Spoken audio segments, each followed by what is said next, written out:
शांति। ओम शांति।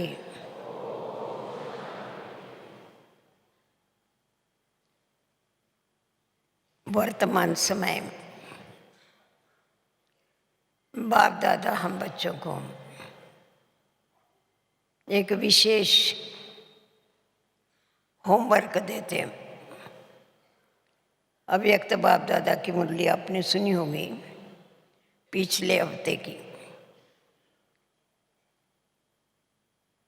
पिछले सीजन इसमें जब आए थे बाबा ने हम बच्चों को कहा, बच्चे आप और कुछ नहीं कर सकते हैं तो सिर्फ एक ही बात करो, क्योंकि ये ईश्वरीय विश्वविद्यालय इतना अनोखा विद्यालय है जिसमें छोटे बच्चे, बूढ़े, जवान सब एक ही क्लास में पढ़ते हैं। इसीलिए बाबा कहते कि ऐसा बाबा सरल हम बच्चों को काम देते हैं जो करने वाले को तकलीफ ना हो। तो बाबा ने कहा, बूढ़ी बूढ़ी माताएं हैं, चलो तुम किसी को नहीं समझा सकते हैं, नहीं मनसा सेवा कर सकते हैं, नहीं इतनी धारणाएं कर सकते हैं, सब बातों को छोड़ दो और एक ही बात करना चालू कर दो, सबको दुआएं दो और दुआएं लो। अभी आप खुद भी समझ सकते हैं, दुआएं दो और दुआएं लो जो है इसमें सब कुछ आ जाता है। भक्ति मार्ग में आज तक भगत हमारे जड़ चित्रों के द्वारा दुआ मांगते हैं। इसीलिए हमारे पास दुआओं का इतना बड़ा स्टॉक होना चाहिए जो वर्तमान समय तो हम सबको दुआएं दें और दुआएं लें, परंतु आधा कल्प भक्ति मार्ग में भी सबको दुआ देने का हमारी मूर्तियां कार्य करें। अभी दुआएं कौन दे सकता है? सबसे पहले है लेने की बात कि दुआ ले कौन सकता। पहले जब बाबा को नहीं पहचानते थे तो हम बाबा को कहते थे, हे भगवान दुआ कर, आशीर्वाद कर। अभी जब बाबा का बन गए तो बाबा कहता कि मेरे से दुआ मांगने के पहले तुम खुद के ऊपर खुद दुआ करो। तो एक है खुद के ऊपर खुद दुआ करना, एक है बाप के द्वारा दुआ लेना, तीसरा है सर्व से दुआएं लेना। तो अभी हम देखते हैं कि खुद के ऊपर खुद कैसे दुआ कर सकते हैं। क्या अपने सिर पर हाथ रखें तो दुआ हो जाएगी? वैसे भी देखा जावे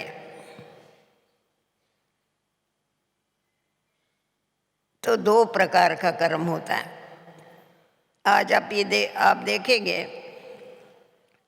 कि गर्मी के दिनों में बहुत जगह पर लोग पानी पिलाने के लिए प्रबंध करते हैं, उनका पुण्य का खाता जमा होता। परंतु अगर कोई व्यक्ति है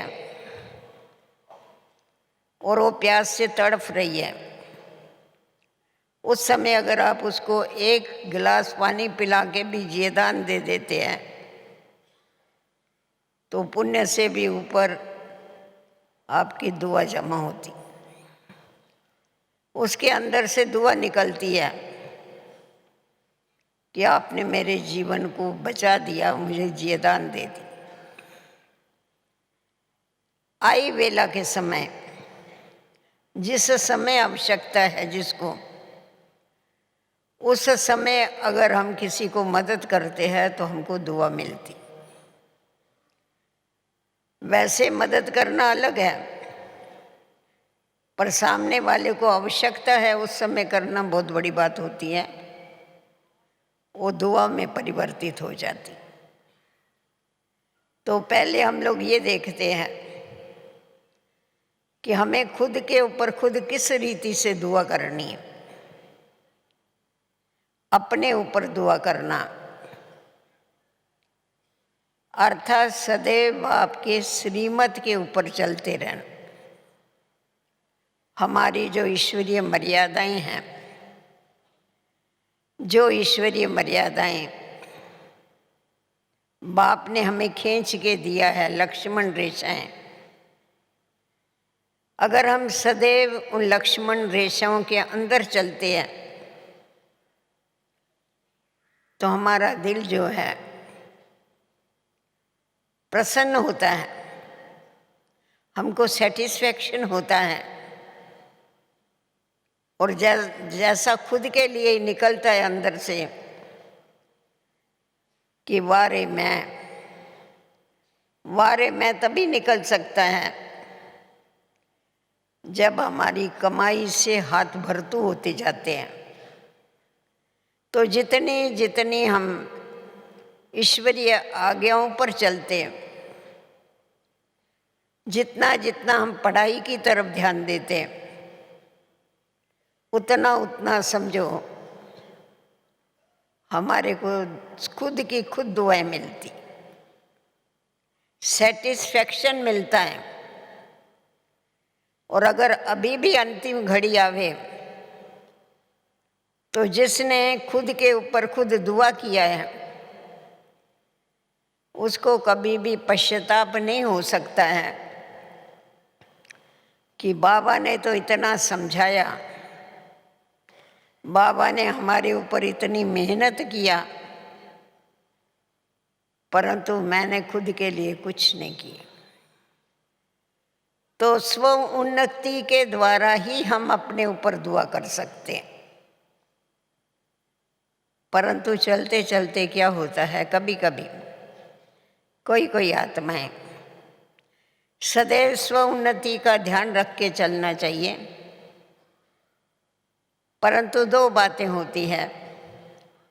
एक होती है स्व उन्नति, स्वस्थिति, और दूसरी होती है परिस्थिति। हमारे जीवन का फाउंडेशन स्वस्थिति है। स्वस्थिति को मजबूत करना, स्वस्थिति को अचल अडोल बनाना, एक रस बनाना, ये हमारे जीवन का फाउंडेशन है। उसके बदले हमें जो स्वस्थिति के लिए अपना समय, बाबा के द्वारा जो भी शक्तियाँ प्राप्त हुई है, जो युक्तियाँ मिली हैं, वो स्वस्थिति में स्थित होने के लिए जो भी कुछ मिला है, उसके बजाय कभी कभी कोई चलते चलते ऐसी कोई परिस्थिति उनके सामने आ जाती है, तो जो स्वस्थिति के लिए समय और शक्तियाँ लगानी चाहिए, उसके बदले परिस्थिति से उलझ करके अपना समय और अपनी शक्तियाँ उसमें बर्बाद कर देते। तो इसीलिए हमें सेटिस्फैक्शन नहीं होता है, परंतु उससे नुकसान क्या होता है, आत्मा कमज़ोर होती जाती है और दिन प्रतिदिन अपने समय को वेस्ट करने के कारण, शक्तियों को वेस्ट करने के कारण उसको खालीपन महसूस होता है। बाबा कहते हैं बच्चे सदैव, तुम बच्चों को ये अनुभूति होनी चाहिए कि पाना था सो पा लिया, अब क्या बाकी काम रहा। तो ये जो अनुभूति है इस अनुभूति के बजाय कुछ पाना है, कुछ पाना है, बाबा जो बोलते हैं उतना नहीं पुरुषार्थ करते हैं, ये जो अंदर में चलता है इससे हमारी स्वस्थिति रुक जाती। ऐसी हमारी स्थिति न हो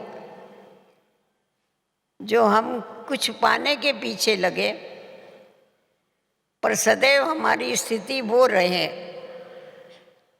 कि हमको जो पाना था हमने वो पा लिया, क्योंकि जब हम पा लेंगे तभी दूसरे को दे सकेंगे। अगर हम ही प्राप्त नहीं करेंगे तो औरों को कैसा दें।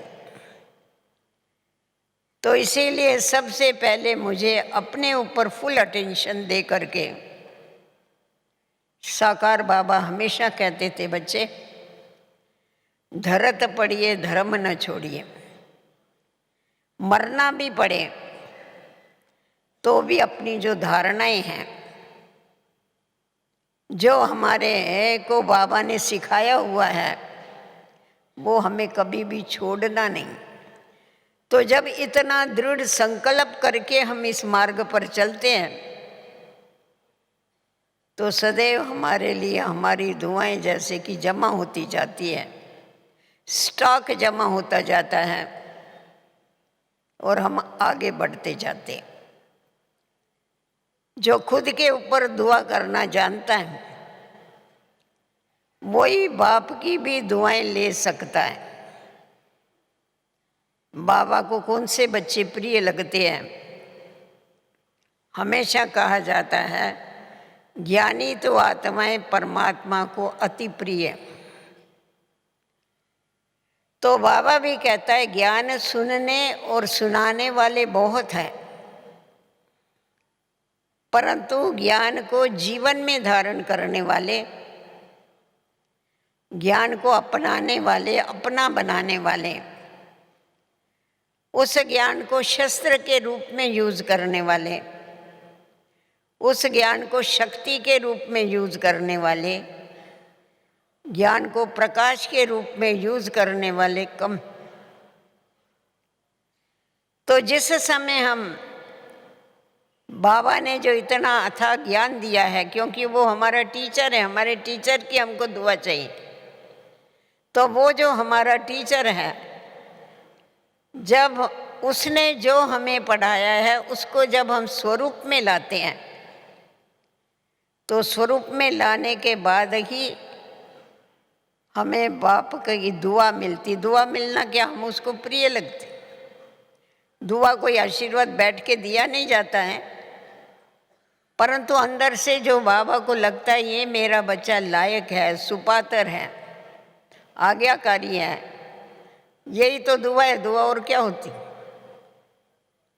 तो ये जब हम प्रैक्टिकल में करते हैं तो बाबा का वरद हस्त हमेशा हमारे मस्तक के ऊपर रहता है। इसीलिए बाबा जो हमें देता है उसको स्वरूप में लाने के लिए बाबा ने हम बच्चों को युक्ति बताई हुई है कि बच्चे जो भी तुम सुनते हो, सुनने के बाद उसको छोड़ नहीं दो, परंतु सुनने के बाद उसका अध्ययन करो, विचार सागर मंथन करो और सिमर सिमर सुख पाओ। तो जितना जितना तुम ज्ञान का सिमरण करते हैं, जितना जितना हम ज्ञान की गहराई में जाते हैं, उतने उतने ये ज्ञान जो है इसका स्वरूप बनते जाते। तो जब वो ज्ञान हमारे स्वरूप में आ जाता है, प्रैक्टिकल जीवन में आ जाता है, तो हमारे कर्मों के द्वारा औरों को दुआएं प्राप्त होती। क्योंकि हमेशा बाबा हम बच्चों को कहता है, बच्चे जैसा कर्म तुम करेंगे तुमको देख करके और करें। तो हमारे कर्मों का परिवर्तन, हमारे कर्मों की जो श्रेष्ठता है वो श्रेष्ठता औरों के लिए चलने के लिए एक मार्गदर्शक बन जाती है। तो इसीलिए बाबा ने जो भी हमको दिया हुआ है उसकी गहराई में जाने की आवश्यकता है, क्योंकि पढ़ाई का तो यही होता है, पहले आप अध्ययन करो, अध्ययन करके उसका मनन करो, मनन करके चिंतन करो, और चिंतन करके क्या करो, मगन हो जाओ। तो मगन की जो स्थिति है, ईश्वरीय लगन में मगन रहना, और जिस मगन के द्वारा ही हमें सर्व प्राप्तियां होती है, उसके लिए हमें विशेष अध्ययन करने की, ज्ञान की आवश्यकता है।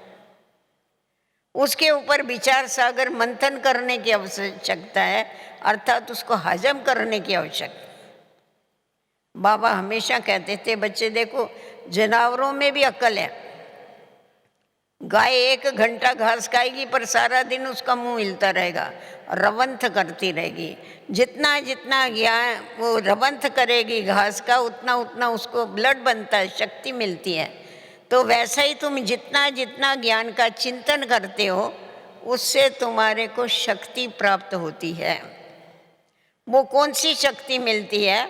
वो मनोविकारों के ऊपर विजय प्राप्त करने की शक्ति मिलती, ताकत मिलती है तुम्हारे को, जिस ताकत के आधार पर तुम अपनी कमी और कमजोरी जो है उसको नष्ट कर सकते।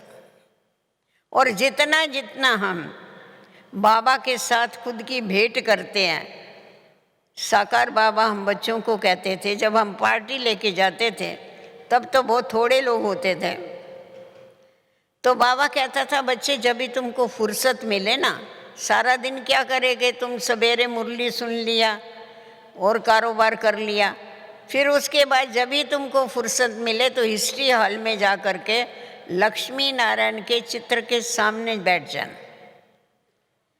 तो उस चित्र के सामने जब तुम जाके बैठ जाएंगे तो क्या करो, उसके साथ अपनी भेंट करो, कंपेयर करो कि इसमें कौन से गुण हैं, वो गुण मुझे धारण करने के। तो जितना जितना तुम उसके साथ कंपेयर करेंगे अपनी, उतना उतना तुम्हारे जीवन में परिवर्तन आता जाएगा। अभी लक्ष्मी नारायण के साथ भेंट करना तो बहुत दूर की बात है, परंतु अगर हम साकार बाबा के जीवन को देखते हैं और बाबा के साथ अपनी भेंट करते हैं, तो भी हमारे जीवन में परिवर्तन आता जाता है। क्योंकि हम सभी का लक्ष्य यही है कि हमें बाप समान बनना है, हमें फरिश्ता बनना है। इस लक्ष्य को सामने रख कर के जब हम चलते हैं तो बाबा देखता है मेरे बच्चे मेरे समान बनने के लिए इतनी मेहनत करते हैं, तो आप बताओ बाबा की हमारे लिए कितनी दुआएं निकलती। और जितनी जितनी आत्माओं की हम लोग सेवा करते हैं, सेवाओं से दुआएं जमा होती है। आप वाणी के द्वारा सेवा करो, मनसा के द्वारा सेवा करो, तन से सेवा करो, मन से सेवा करो, धन से सेवा करो। जितनी जितनी हम सेवाएं करते हैं उतना उतना हमारे को शक्ति मिलती है, उतनी उतनी हमारे को क्या मिलती है, औरों की एक गुड विशेस मिलती। तो इसीलिए हमारे को हमारा कुछ भी वेस्ट नहीं करना है, परंतु हमें बेस्ट करना। सारे विश्व, बाबा कहता है तुम बच्चे विश्व परिवर्तक हो। तो विश्व परिवर्तक माना क्या? आप सबको दुआएं देते, दुआएं देना माना क्या? सबके लिए शुभ चिंतक बनो। जब तक तुम सबके लिए शुभ चिंतक नहीं बनते हो तब तक सामने वालों का उद्धार नहीं हो सकता है। तो शुभ चिंतक बनने के लिए शुभ चिंतन की आवश्यकता है। जितना जितना शुभ चिंतन चलता है उतना उतना ही शुभ चिंतक बन सकते हैं। अगर व्यर्थ संकल्प चलते हैं तो शुभ चिंतक नहीं बन सकते। इसीलिए बाबा हमेशा व्यर्थ चिंतन के ऊपर हमें कंट्रोल करना सिखाता है। शुरू शुरू में जब यज्ञ की स्थापना हुई, उसके बाद भी जब हम लोग आए तभी भी बाबा कहते थे बच्चे अगर मनसा में कुछ चलाना कोई हर्जा नहीं है, परंतु वाणी और कर्म में नहीं आना चाहिए। पर मम्मा पहले दिन से बहुत सावधान करती थी कि ऐसा नहीं कि मनसा में चलेगा तो कोई बात नहीं है, मम्मा कहती थी हमेशा ध्यान रखो, हमारे मनसा में भी कोई भी फालतू संकल्प और विकल्प नहीं आने चाहिए। आज बाबा आप लोगों को छोटा समझ के छोड़ देता है, परंतु कल यही बाबा आप लोगों को सावधान करेगा कि आप अपनी मनसा को निरसंकल्प बनाओ, आप अपनी मनसा को पावरफुल बनाओ, आप अपनी मनसा को पॉजिटिव बनाओ। तो ये जो मनसा को पॉजिटिव बनाना है, शुभ चिंतन करना है, क्योंकि शुभ चिंतन जो कर सकता है वही निरसंकल्प रह सकता। अगर व्यर्थ संकल्प चलेंगे तो आप निरसंकल्प नहीं बन सकेंगे। पर जितना जितना हमें शुभ चिंतन चलता है, ज्ञान का चिंतन चलता है, स्व का चिंतन चलता है, प्रभु का चिंतन चलता है, उतना उतना हम जब चाहिए तभी निरसंकल्प स्थिति का अनुभव कर सकते हैं। और वो जो निरसंकल्प स्थिति है, उस निरसंकल्प स्थिति के द्वारा ही हम 1 सेकंड में बाबा के पास पहुंच सकते हैं और बाबा के साथ अपने मन को और बुद्धि को जोड़ सकते हैं। तो इसीलिए मम्मा ने विशेष इस बात का पहले दिन से ही ध्यान रखा कि मुझे व्यर्थ चिंतन कभी भी नहीं करना है, मुझे फालतू चिंतन कभी भी नहीं करना है। फालतू चिंतन न चले, इसीलिए फालतू बातों में कभी इंटरेस्ट नहीं लेना। जिन बातों से मेरा कोई कनेक्शन नहीं है, उन बातें वो बातें ना मेरे को सुननी है, ना देखनी है और ना बोलनी है। इसीलिए बाबा रोज पाठ हमको पक्का कराता है कि बुरा मत देखो, बुरा मत बोलो, बुरा मत सुनो। सुनना है तो ज्ञान सुनो, बोलना है तो आत्मोन्नति की बातें बोलो, करना है तो श्रेष्ठ कर्म करो, सोचना है तो हमेशा शुभ चिंतक बन के सोचो। तो जितना जितना हमारा अपने ऊपर अटेंशन रहता है, उतना उतना क्या होता है, हमारे जीवन में तो परिवर्तन आता है, परंतु हमारे द्वारा अनेक आत्माएं जो है वो उस रास्ते पर सरल रीति से चलती हैं। और जब भी आप किसी के गाइड बन के चलते हैं, मार्गदर्शक बन के चलते हैं, चलने वालों को सहज हो जाता है, तो वो आपको दुआ देते हैं कि देखो नहीं तो हम भटक जाते थे, इनके कारण हम आगे बढ़ रहे हैं। आज हम लोग भी जो चल रहे तो हम कहते हैं ना, बाबा तो है, परंतु हमारी दादियों ने हमारे ऊपर इतनी मेहनत किया है, हमारे को ऐसा रास्ता बताया है जिस रास्ते पर हम बहुत इजीली चल सकते। तो इसीलिए ये जो संगम युग है, संगम युग ये ईश्वरीय परवरिश का युग है, परंतु परवरिश के साथ साथ क्या है, ईश्वर जो हमारे ऊपर परवरिश करता है उसका रिटर्न करने का भी युग है। तो बाबा जो हमारे ऊपर इतनी मेहनत करता है वो हमें रिटर्न करना है, अर्थात दूसरों को देना है। और ईश्वरीय प्राप्तियां ऐसी चीज है, आप जितना देंगे उतनी बढ़ेगी। वैसे स्थूल जो प्राप्तियां होती है वो देने से कम हो जाती है, परंतु ईश्वरीय प्राप्तियां देने से बढ़ती है। तो हम दाता के बच्चे हैं, इसीलिए कोई भी हमारे साथ मिले तो उसको शक्ति मिले, किसी को आनंद मिले, किसी को खुशी मिले। जब ये ध्यान में रहता है, बाबा कहता है बच्चे तुमसे कोई भी मिले तो खाली हाथ नहीं जाना चाहिए। बाबा से मिलते थे तो हमने अनुभव किया ना, बाबा से मिलते थे तो कितना उमंग उत्साह बढ़ जाता था। हम अगर उमंग उत्साह में रह गए तो सामने वालों को भी आप उमंग उत्साह दिला सकते, अपने साथियों को उमंग उत्साह दिला सकेंगे, आने वालों को उमंग उत्साह दिला सकेंगे। अगर हमारे अंदर ही वो उमंग उत्साह नहीं होगा तो हम दूसरों को कैसा कह दें।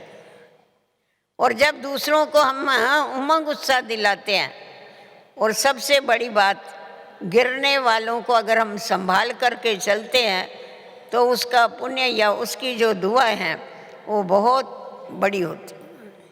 आज देखो जो नहीं चल रहे ईश्वरीय मार्ग पर, उनको चलाना तो पुण्य है ही, उनको रास्ता बताना तो श्रेष्ठ कर्म है ही, परंतु जो चलते चलते धीरे धीरे ठंडे हो जाते हैं, उनको वापस उस स्पीड पर लाना, उनके अंदर वापस आप शक्ति उत्पन्न करना, ये कितनी बड़ी बात। मेरे को शुरू शुरू में जब भी मैं आई तो साकार बाबा ने हमको जानकी दादी के पास भेजा था पूना में। तो मैं दादी के साथ रहती थी, छोटी थी।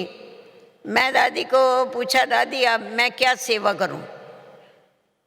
तो दादी बोलती थी तुम एक काम करो, जो मूर्छित हो गए ना उनको सुरजित करने का काम करो। अभी मेरे को तो समझे नहीं मूर्छित होना क्या होता है और सुरजित करना क्या होता है। मैं बोला ऐसा कैसा होगा, उसके लिए क्या करना पड़ेगा? तो मैं बोलती थी उसके लिए संजीवनी बूटी सुंगानी पड़ती उनको। तो हमने समझा कोई बूटी बूटी होगी जो सुंगाएंगे तो वापस सुरजित हो जाएंगे। तो तभी हमको दादी ने समझाया था, जो चलते चलते ढीले हो जाते हैं, पुरुषार्थहीन हो जाते हैं, उनको वापस उमंग उत्साह में लाना ये बहुत बड़ा पुण्य का काम है। ये दुआएं जमा करने का काम। आप नयों को चलाते हो बात अलग है, पर पुराने जो है वो जब खिसकते हैं उनको संभालना ये बड़ी बात होती है। जैसा नहीं चलते चलते किसी का पैर खिसक जाता है स्थूल रीति से भी, तो क्या करते हैं हम, तुरंत उसको पकड़ते हैं। रास्ते में से जा रहे हैं, समझो कोई गाड़ी के नीचे आ रहा है तो तमाशा थोड़ा ही देखेगी, भाग के समझेगी इसको खींच के इधर निकाले, बेचारा जा रहा है। तो उस समय तो उसकी दुआ निकले, अरे तुमने मेरे को बचा दिया।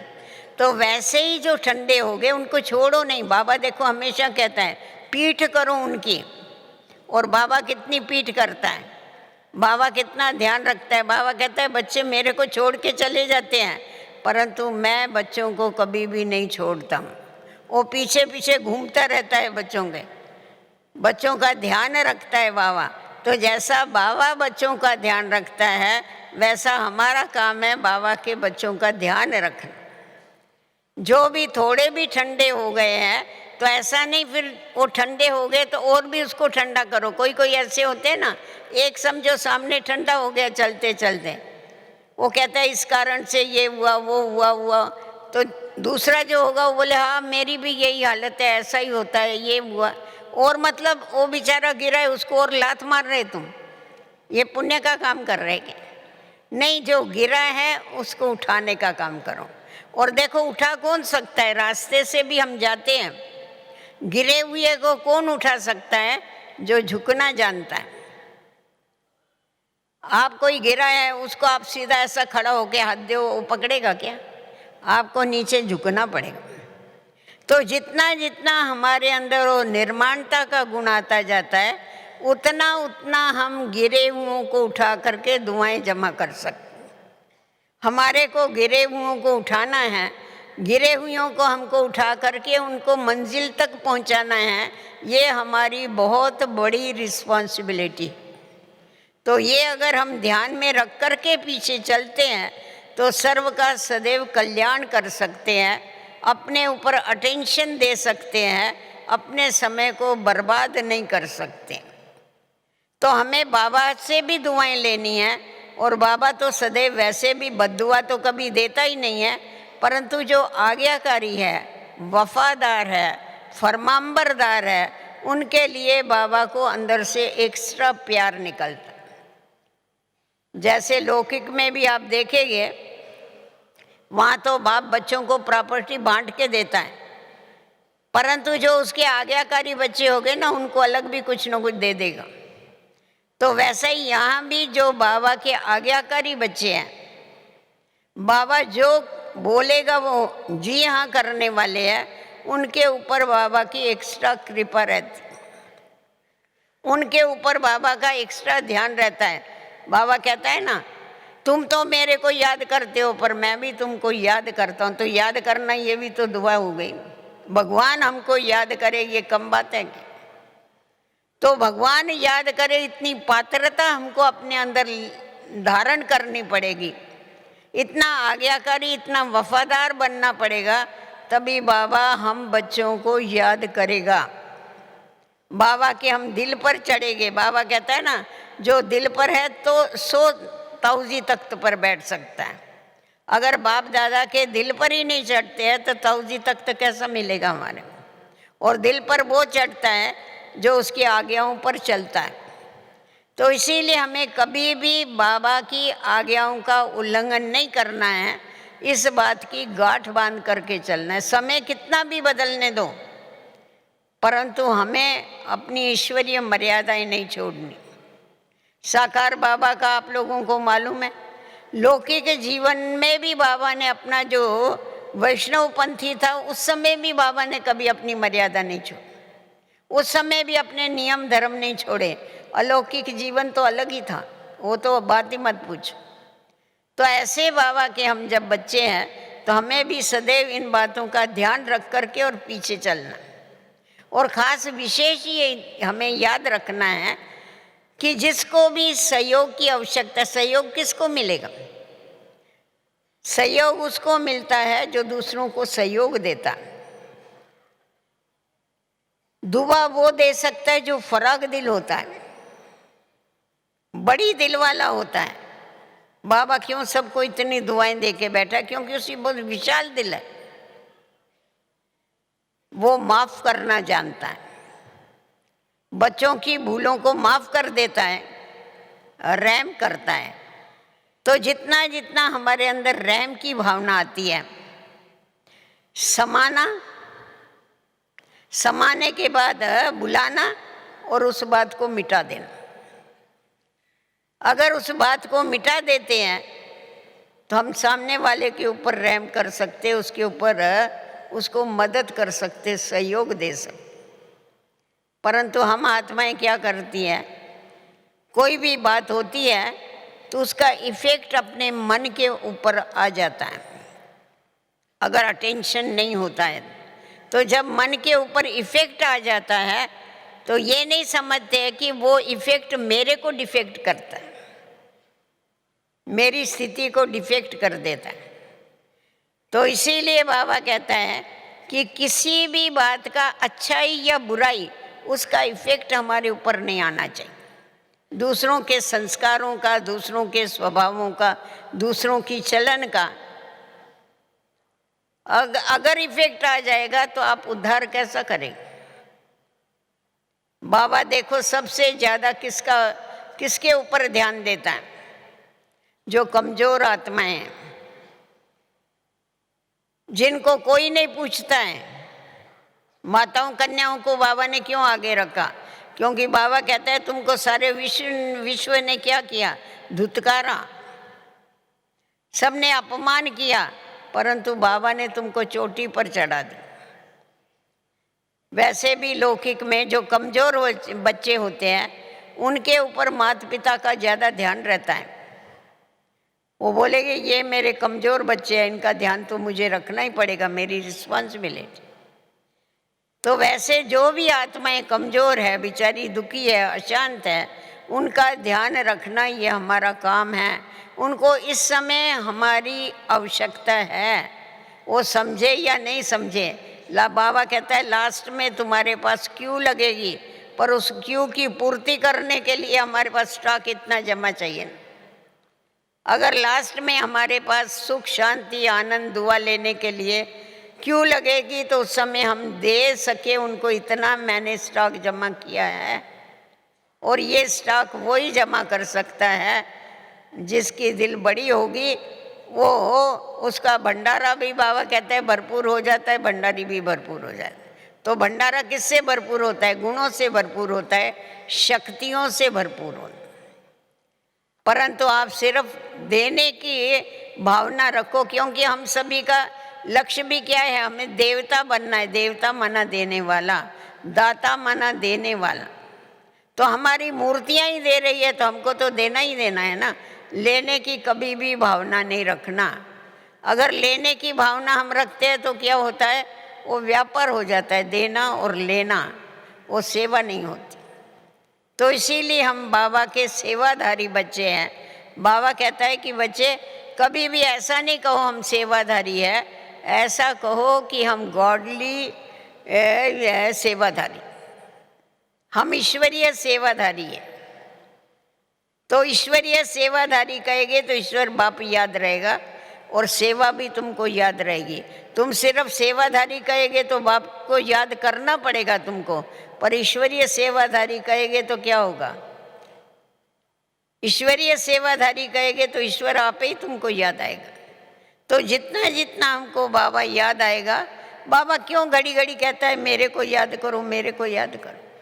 क्योंकि जितना जितना हम उसको याद करते हैं उसके संग का रंग हमारे ऊपर चढ़ता जाता है। वैसा भी आप देखो, जो साथ में रहते हैं ना, न चाहते हुए भी उसका रंग चढ़ जाता है उसके ऊपर। कोई चढ़ाता नहीं है अपने ऊपर रंग, पर देखेंगे साथ में रहने वालों के विचार, साथ में रहने वालों के संस्कार मिलते जुलते होते। तो जब हम सदैव बाबा के साथ रहते हैं बुद्धि के द्वारा, तो बाबा का जो रंग है वो हमारे ऊपर चढ़ता जाता है। इसीलिए तो हम पतित से पावन बनते जाते, वो एवर पावन है। तो वो ऐसा रंग हमारे ऊपर चढ़ाता है, हमारी सारी मैल को साफ कर देता है। तो इसीलिए हमारे ऊपर एक ही सिर्फ रंग चढ़ा हुआ हुए, दूसरा कोई भी रंग नहीं रहे, किसी के रंग का हमारे ऊपर इफेक्ट न हुए। इसलिए कहा जाता है सत्य का संग तारे और कुसंग बोड़े। तो हम सत्य रास्ते पर चलने वाले जो भी सत्य बाबा के बच्चे हैं, हमारे संग से और तर जाने चाहिए, भवसागर पार कर जाने चाहिए। डिबोने की तो बात ही नहीं आती है, वो तो काम हमारा नहीं हो, रावण का काम है डिबोना। तो जब इतना अटेंशन दे के चलेंगे तभी हम विश्व की सेवा कर सकते हैं, तभी औरों के ऊपर दया कर सकते हैं, औरों के ऊपर करुणा कर सकते हैं। क्योंकि ये हमारे सब भाई बहन हैं, तो हमारा काम है उनके ऊपर दया दृष्टि करना। गुरुओं को जाके कहेंगे हमारे ऊपर दया दृष्टि करो, हमारे ऊपर रहम करो, तो बाबा भी कहता है बच्चे सबके ऊपर रहम करो, सबके ऊपर दया दृष्टि करो और सर्व का कल्याण करते रहो। हम लोगों ने साकार बाबा को देखा, मम्मा को देखा, दादियों को देखा, अपना आराम का समय भी क्या किया, उन्होंने सेवा में लगा दी। उनके लिए कोई दुआएं कम जमा हुई की? अपना आराम का समय भी सेवा में लगा देना। आप देखो साकार बाबा ने भी कितना इम्पोर्टेंस दिया सेवा को। लास्ट मोमेंट भी बाबा बच्चों को महामंत्र देकर के पीछे गए कि निराकारी भव, निरंकारी भव, संपूर्ण निर्विकारी भव। सारे ज्ञान का निचोड़ बाबा महामंत्र बच्चों को देकर के पीछे अव्यक्त बना। तो बाबा को इतना बच्चों का ख्याल था कि बच्चे ऐसी स्थिति को प्राप्त कर लेवे और मेरे समान बन जावे। तो इसीलिए हमें भी ये देखना है, किसी भी बात का स्वार्थ न रखते हुए सर्व आत्माओं का कल्याण करते चलो। जिसमें स्वार्थ होता है, स्वार्थ किए हुए कर्म से कभी दुआ नहीं मिलती। जो निस्वार्थ सेवा करते हैं वो दुआओं के पात्र बनते। जो कोई भी आश नहीं रखते हैं और देने का काम करते, कभी लेने का सोचते भी नहीं है, उनको दुआएं देते। जिनके बुद्धि में ये होता है कि मैंने दिया, उसने मुझे देना चाहिए, उसको कभी दुआ नहीं मिलेगी। तभी बाबा कहता है सबसे इजी है दुआ देना, दुआ लेना। इसमें तुम्हारा खर्चा तो कुछ है ही नहीं, सिर्फ मनसा के द्वारा तुम सबके लिए सदैव शुभ सोचते रहो। जो मित्र है उनके लिए तो शुभ सोचो, परंतु जो तुम्हारे विरुद्ध है उनके लिए भी सदैव शुभ सोचो। क्योंकि बाबा सर्व के लिए शुभ सोचता है, तभी तो आया है।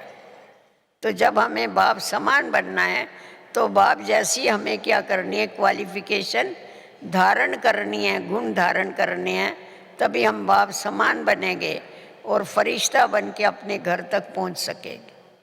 ओम शांति।